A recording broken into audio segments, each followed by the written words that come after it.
il n'y a pas de déplacés internes. Je crois que dans le rapport, nous allons parler des exilés. Il y en a qui sont partis, qui sont revenus, et au retour, ils ont été arrêtés, ils ont été déposés à la prison, ils ont passé un moment, et après, on a fait semblant de leur donner une mise en liberté provisoire sous contrôle judiciaire. Il y en a d'autres, bon, ils sont quelque peu menacés, ils ne dorment pas vraiment tous les deux yeux fermés. C'est comme s'ils sont persécutés, etc. Bon, maintenant, les déplacés internes, il y en a, mais il y en a,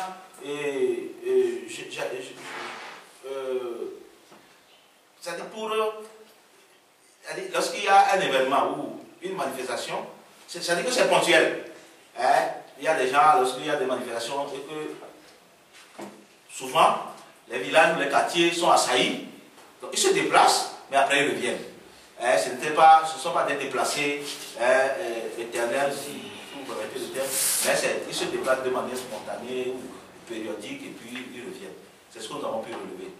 C'est pour ça que nous n'avons pas vraiment insisté sur ça, ou bien on a sans particulier sur ça dans les rapports.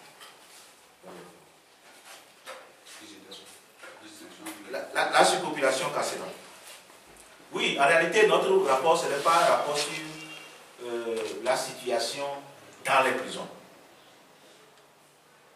C'est vrai que pour ce rapport-là, nous avons été obligés d'aller dans les prisons parce qu'il y a des gens qui sont détenus du fait des manifestations politiques. En réalité, c'est dans ce cadre-là que s'inscrit nos investigations et qui a débouché sur notre rapport. Donc, ce n'est pas un rapport sur les conditions de détention en milieu carcéral, mais c'est un rapport sur ces personnes-là qui sont détenues du fait des manifestations. Donc, ça nous a permis quand même de faire un clin d'œil par rapport à la surpopulation, mais nous n'avons pas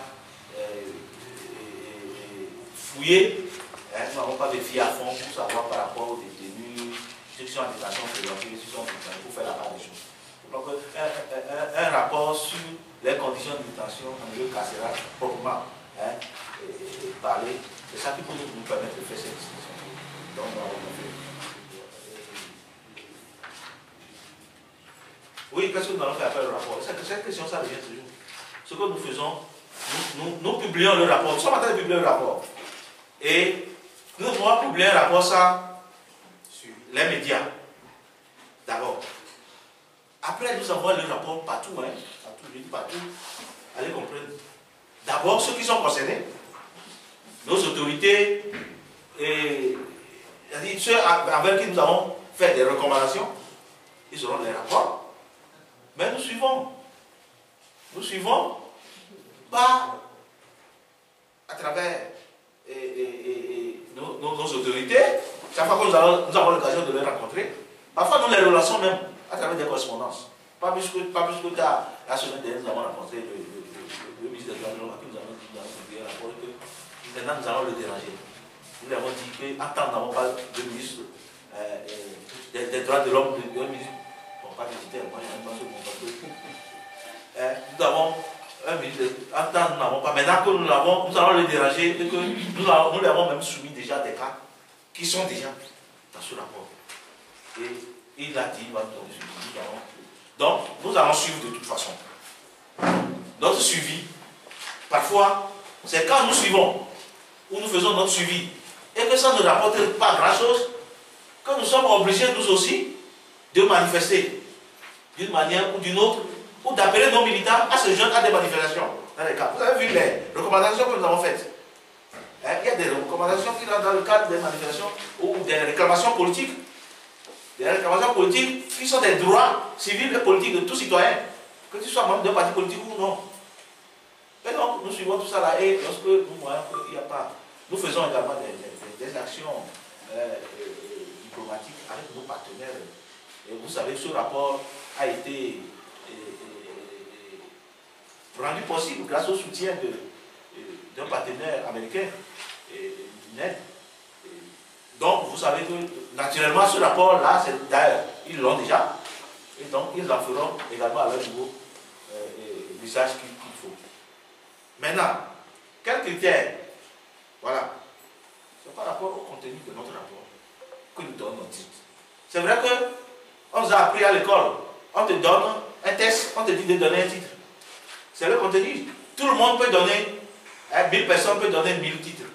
N'est-ce pas? Mais c'est le thème ou ce qui s'est passé dans le rapport, en fait, les événements que nous avons recueillis, les cas de violation des droits de l'homme que nous avons recueillis après l'avoir fait, pour moi, si j'ose emprunter votre expression,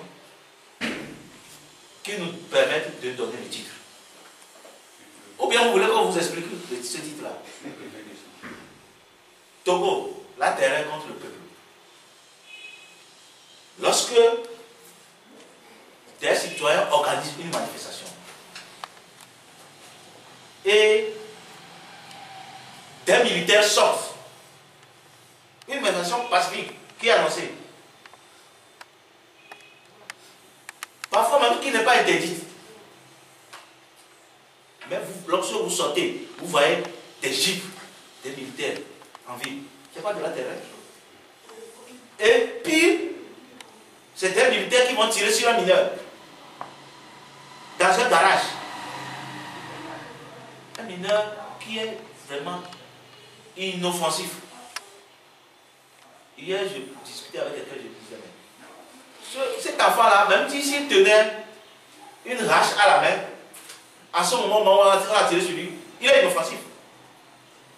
Un enfant de 12 ans, qu'est-ce qu'il peut faire devant un adulte, même s'il a les mains nues, Cet enfant, il est inoffensif.